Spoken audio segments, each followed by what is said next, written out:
ಈ ಒಂದು ಕಾರ್ಯಕ್ರಮವನ್ನು ಅಚ್ಚುಕಟ್ಟಾಗಿ ನಡೆಸಿಕೊಡ್ತಕ್ಕಂಥ ನಮ್ಮ ಮಂಜುನಾಥ್ ಸಂಗೀತಣ್ಣ ಅವರಿಗೆ ನನ್ನ ಹೃದಯಪೂರ್ವಕವಾದಂತಹ ಧನ್ಯವಾದಗಳು ಹೇಳ್ತೇನೆ. ಎಲ್ಲರಿಗೂ ಗೊತ್ತಿರೋ ಹಾಗೆ ನಮ್ಮ ಬೇಂದ್ರೆಯವರು, ವರಕವಿಯವರು ಅವರ ಒಂದು ಗರಿ ಅನ್ನೋ ಕವನ ಸಂಕಲನದಿಂದ ಇಲ್ಲಿಯವರೆಗೆ 4 ತಂತಿ ಅಂತಕ್ಕಂಥ ಜ್ಞಾನಪೀಠ ಪ್ರಶಸ್ತಿಯನ್ನು ಪಡೆದಕ್ಕಂಥ ನಮ್ಮ ನಿಮ್ಮೆಲ್ಲರ ಉತ್ತರ ಕರ್ನಾಟಕದ ಧಾರವಾಡದ ಮೂಲವರಾದಂತಹ ಬೇಂದ್ರೆಯವರ ಬಗ್ಗೆ ಎಲ್ರಿಗೂ ಗೊತ್ತಿದೆ. ನಮ್ಗೆಲ್ರಿಗೂ ಗೊತ್ತಿರುವಂಥದ್ದು. ಸುಮಾರು 67 ಕೂಡ 102 ಪುಸ್ತಕಗಳ ವಿವಿಧ ವಿಷಯಗಳ ಬಗ್ಗೆ ಸಂಶೋಧನಾತ್ಮಕವಾಗಿ ಬಹಳ ಆಳವಾಗಿ ಒಂದು ರೀತಿಯಲ್ಲಿ ಪ್ರತಿಯೊಂದರಲ್ಲೂ ವಿಮರ್ಶನ ಮಾಡೋದರ ಮೂಲಕ ನಮ್ಮ ಒಂದು ಮೂಲ ನಾಡಿನ ಭಾಷೆಯ ಸೊಗಡಿನಲ್ಲೇ ತಮ್ಮನ್ನ ತಾವು ಬೀಸಿದಂತಹ ಒಂದು ಕವಿ. ಹಾಗಾಗಿ ನಮ್ಮ ನಾಡು ಆಗಿರ್ಬೋದು, ಭಾಷೆ ಆಗಿರ್ಬೋದು ಎಂಥ ಮಟ್ಟಿಗೆ ಒಂದು ಅಭಿಮಾನ ಇದೆ ಅನ್ನೋದನ್ನ ಬೇಂದ್ರೆಯವರ ಸಂಪೂರ್ಣ ಜೀವನ ಚರಿತ್ರೆಯನ್ನು ನಮ್ಗೆ ಗೊತ್ತಾಗುತ್ತೆ. ಈ 2 ಮಾತುಗಳನ್ನು ಹೇಳಕ್ಕೆ ನಾನು ಇಷ್ಟಪಡ್ತೀನಿ. ಮೊದಲಾಗಿ ಅವ್ರ ಜೀವನವನ್ನ ಒಬ್ಬ ಗಣಿತ ಶಾಸ್ತ್ರದ ಲೆಕ್ಕಾಚಾರದಂತಹ ವ್ಯಕ್ತಿತ್ವ ಉಳ್ಳಂತವ್ರು. ಯಾಕಂದ್ರೆ ಅವ್ರು ಏನ್ ಹೇಳ್ತಾರ ಅಂತಂದ್ರೆ, ಕಿರು ಬೆರಳಿನ ಕೊನೆಯವರೆಗೂ ಇರ್ತಕ್ಕಂಥ ಒಂದು ಚಿಕ್ಕ ಹೂ ಆಗಿರ್ಬೋದು, ಅಥವಾ ಜೇನುಗೂಡು ಆಗಿರ್ಬೋದು, ಬಾಳೆಹಣ್ಣಿನ ಗೊನಿ ಆಗಿರ್ಬೋದು, ಅಥವಾ ಹಲಸಿನ ಹಣ್ಣಿನ ಮೇಲಿರ್ತಕ್ಕಂಥ ಮುಳ್ಳುಗಳಾಗಿರ್ಬೋದು, ಅದರಲ್ಲೂ ಕೂಡ ಒಂದು ಜೀವನಾಂಶ ಇದೆ, ಒಂದು ತತ್ವ ಇದೆ, ಬದುಕಿನ ಸಾರ ಇದೆ ಅಂತ ಹೇಳ್ತಕ್ಕಂಥ ಒಬ್ಬ ವ್ಯಕ್ತಿ. ಹಾಗೆ ಅಂಬಿಕಾ ತನಯ ದತ್ತ ಅಂತ ಹೇಳಿದ್ರೆ ನಮ್ಮಲ್ಲಿ ನಾವು ಅವರನ್ನ ಒಂದು ಕಾವ್ಯನಾಮ ಅಂದ್ಕೊಳ್ತೀವಿ. ಅದ್ರ ಪಾಶ್ಚಿಮಾತ್ಯದವರು ಅದನ್ನೇ ಹೇಳ್ತಾರೆ ಒಂದು ಯೂನಿವರ್ಸಲ್ ಥೀಮ್ ಅಂತ ಹೇಳ್ತಾರೆ. ಅಂದ್ರೆ ಸಾರ್ವಜನಿಕವಾಗಿರ್ತಕ್ಕಂಥ ಒಂದು ಪ್ರೀತಿ ಪಾತ್ರವಾದಂತಹ ಜೀವ, ಅದು ಒಂದು ವಸ್ತು.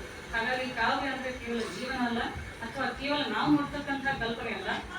ಬೇಂದ್ರೆ ಅಂದ್ರೆ ಒಬ್ಬ ವರಕವಿ. ಅಂಥ ವರಕವಿ ಬೇಂದ್ರೆ ಅವ್ರನ್ನ ಇವತ್ತು ನೆನೆಸ್ತಾ ಅದೇ ಹಾದಿಯಲ್ಲಿ ನಡೆಸ್ತಕ್ಕಂಥ ನಮ್ಮ ತಮ್ಮನಗೌಡರನ್ನ ಮರಿಬೇಂದ್ರೆ ಅಂತ ಹೇಳ್ತಾರೆ ಅವ್ರ ಭಾಗದಲ್ಲಿ ಅಂತ ನಮ್ಗೆ ಕೇಳಪಟ್ಟಿದೆ. ಖಂಡಿತವಾಗಿ ಅವರ ಜೀವನದ ಈ ಒಂದು ಸಾಹಿತ್ಯದ ಹೋರಾಟ ಹೀಗೆ ನಿರಂತರವಾಗಿರ್ಲಿ. ಕೇವಲ ಹಾವೇರಿ ಮಾತ್ರ ಅಲ್ಲ, ನಮ್ಮ ವರಕವಿ ಬೇಂದ್ರೆ ಅವರನ್ನ ಕರ್ನಾಟಕದಾದ್ಯಂತ ಅವರ ಒಂದು ಕಾರ್ಯಚಟುವಟಿಕೆಗಳ ಮೂಲಕ ಮುಂದುವರಿಸ್ತಾ ಹೋಗಿ. ಹಾಗೆ ಈ ಒಂದು ಕಾರ್ಯಕ್ರಮಕ್ಕೆ ಕೇಂದ್ರ ಬಿಂದುವಾಗಿರ್ತಕ್ಕಂಥ ನಮ್ಮ ಜುಬೇಲಾ ಮೇಡಮ್ ಅವರ ಒಂದು ಸಂವಾದವನ್ನ ನೋಡಿದ್ರಿ. ಹಾಗೆ ಈ ಒಂದು ಕಾರ್ಯಕ್ರಮಕ್ಕೆ ಮುಂಚೂಣಿಯಲ್ಲಿರ್ತಕ್ಕಂಥ ನಮ್ಮ ಸದಸ್ಯರಾಗಿರ್ಬೋದು. ಹಾಗೆ ನಿಮ್ಮೆಲ್ಲರೂ ನಾನು ವಂದಿಸ್ತಾ, ಈ ಒಂದು ಬೇಂದ್ರೆ ಅವರ 2 ಅಚ್ಚುಮೆಚ್ಚಿನ ಒಂದು ಕವನಗಳು ಅಥವಾ ಹಾಡುಗಳು ನಮಗೆ ಬಹಳ ಪ್ರಿಯವಾದಂತೆ, ನೀ ಹಿಂಗ ನೋಡಬೇಡ ನನ್ನ, ನೀ ಹಿಂಗ ತಿರುಗಿ ನೋಡಿದ್ರೆ ನಾ ಹಿಂಗ ನೋಡಲಿ ನೀನು ಅಂತಕ್ಕಂಥ ಕವಿತೆ ಆಗಿರ್ಬೋದು. ಹಾಗೆ ಶಾಲಾ ಮಟ್ಟದಲ್ಲಿ ನೋಡೋದಾದ್ರೆ ಪಾತ್ರಗೀತಿ ಪಕ್ಕ ನೋಡಿದೇನ ಅಂತಕ್ಕಂಥ ಚಿನ್ನರಿಗೆ ಅತ್ಯಂತ ಪ್ರೀತಿ ಪಾತ್ರ. ಹಾಗಾಗಿ ಬೇಂದ್ರೆ ಅಜ್ಜನವರು ಅಂತಂದ್ರೆ ಮಕ್ಕಳಿಗೆ ಹತ್ತಿರವಾದಂಥದ್ದು.